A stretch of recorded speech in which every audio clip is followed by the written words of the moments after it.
ito na yung Calax Mahabayan sa may Binyan, Laguna area. Mamplasan, ito po, no? Ito na yung South Luzon Expressway. So rito po kayo sa gawing kanan kapag galing kayong Maynila, dito kayo magpapasok Mahabayan, mag-exit. Ayan, dito sa area ito. Ito na po yun, mga kabayan. Ito yung pinakaunang exit dyan, no? Mamplasan exit, Greenfield. Ayan. So ayan, pagkalabas mo itong Puligre na bubong, ayan, pagkapasok mo dito sa circle, pakanan ka lang, mga kabayan, unang malapad na daan. Yan na po, ito na po. Ito na yung Calax sa gawing right side na maputi na daan. Yan na po, yan siya. So dito nagsisimula yung pinaka alignment nitong Calax Cavite Laguna Expressway dito sa bayan ng Binyan, Mamplasan, Laguna. Ayan yung circle. Makikita natin sa kaliwa banda, mga kabayan, yung kulay itim na kalsada, yung malapad. Yan na po yung South Luzon Expressway. At ang Calax naman, itong pa-right side na malapad na daan. Ito yung description, mga kabayan, sa Cavite Laguna Expressway. Yung Calax. Ayan. Project description is 44.58 kilometers. Sabihin natin 45 kilometers ng bayan. 4-lane close system for express yung Cavite and SLEX. Ayan yung mga bayan. Yung latest up ngayong araw, Huwebes, June 20. Yan yung project description subsection, mga bayan. Meron siyang 8 subsection. Open Canal interchange to Governors Drive. Governors Drive interchange to Silang. Silang Aguinaldo interchange. Silang Est interchange. Silang Est interchange to Santa Rosa Tagaytay interchange. Santa Rosa Tagaytay interchange to Laguna Boulevard interchange. Laguna Boulevard interchange to Laguna Technopark interchange. Laguna Technopark interchange to Mamplasan. Yan po, mga bayan, yung kanyang project subsection, no? Subsections. Ayan po, mga bayan. 8, no? Bali 8. So ngayon, ang i-update natin yung doon sa may Adlas, papunta na doon sa Open Canal. Let's go! Dito pa sa area natin ng mga kabayan, kaharap sa ating kamera, ay yan na po yung Aguinaldo Highway sa unahan. Na kung saan yung Aguinaldo Highway, mga kabayan, yung mismong gagawin nilang diversion road, ay hindi pa magalaw-galaw sa ngayon dahil may matamaan na isang building, no? Bali 3 andana. Kaya sa ngayon po doon sa Aguinaldo Highway, mga bayan, malapit sa Aguinaldo Silang Interchange, ay wala pang ganap sa ngayon dahil yung bahay nga talagang wash out yun buo.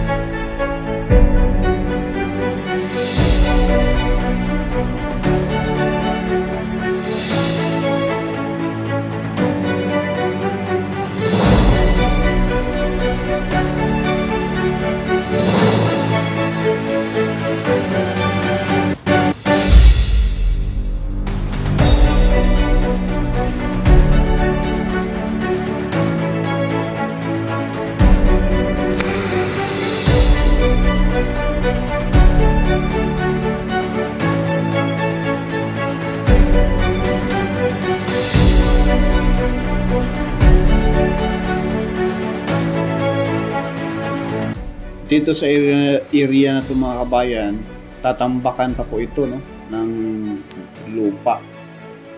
At ang natitirang interchange mga kabayan, kasunod nito mga kabayan, yun na po yung Governor's Drive interchange at yung mismong yung pangalawa sa panglast, yun na po yung Open Canal interchange at yung pinakalast, yan na po yung Kawit Cavite mga kabayan.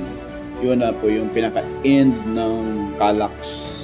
So, ito ngayon, kaharap sa ating camera, ay papunta na po yan sa mismong Governor's Drive interchange dyan sa unahan mga kabayan. Yan.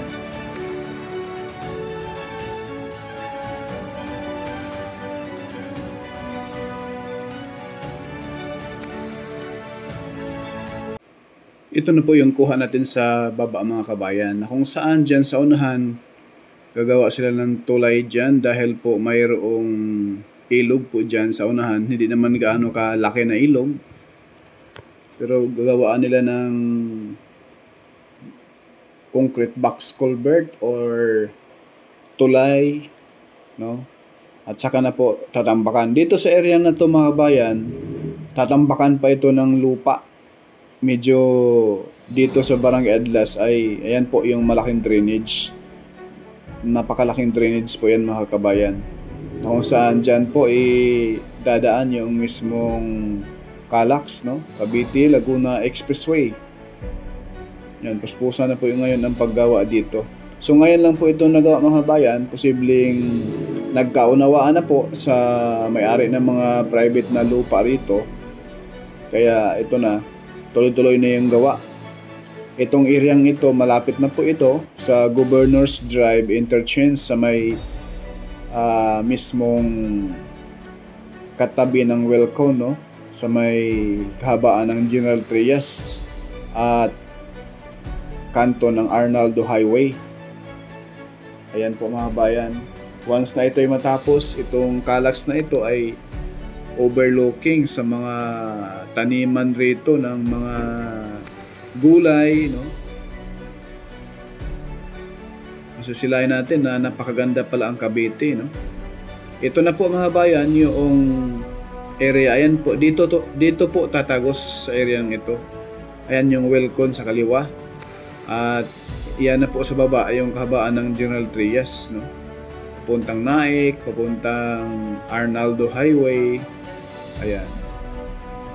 Yan sa dulo na yan mga bayan, yung may mga tubig pa yan, no? Kasi dito sa ilalim po dadaan yung Calax sa ilalim ng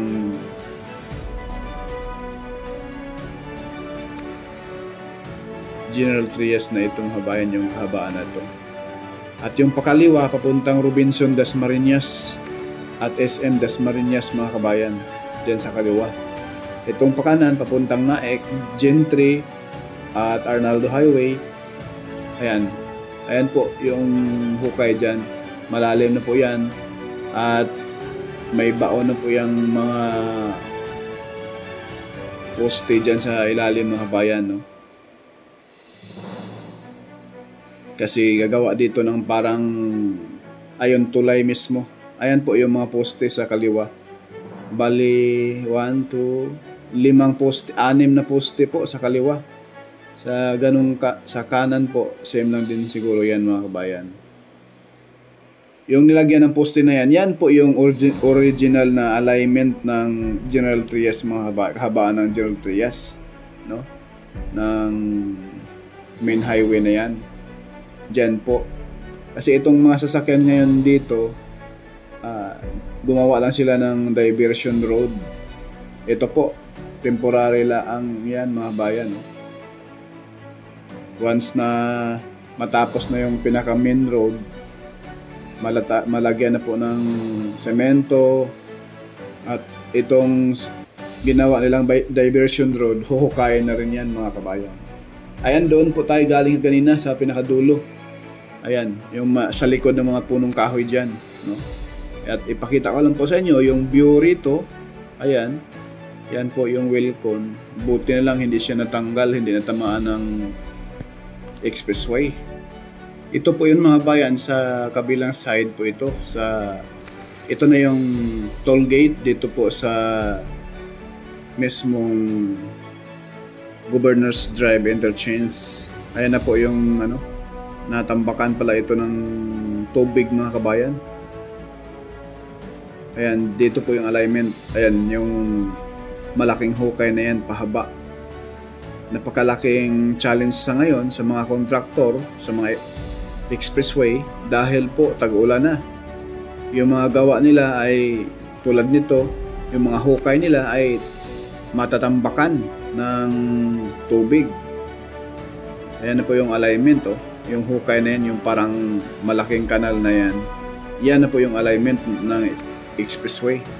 Tatawid rito sa ginawang tulay, sa ilalim dadaan.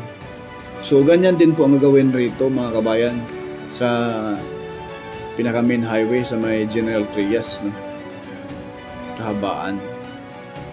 Na once na malagay na yung tulay, sa ilalim dadaan yung mismong expressway.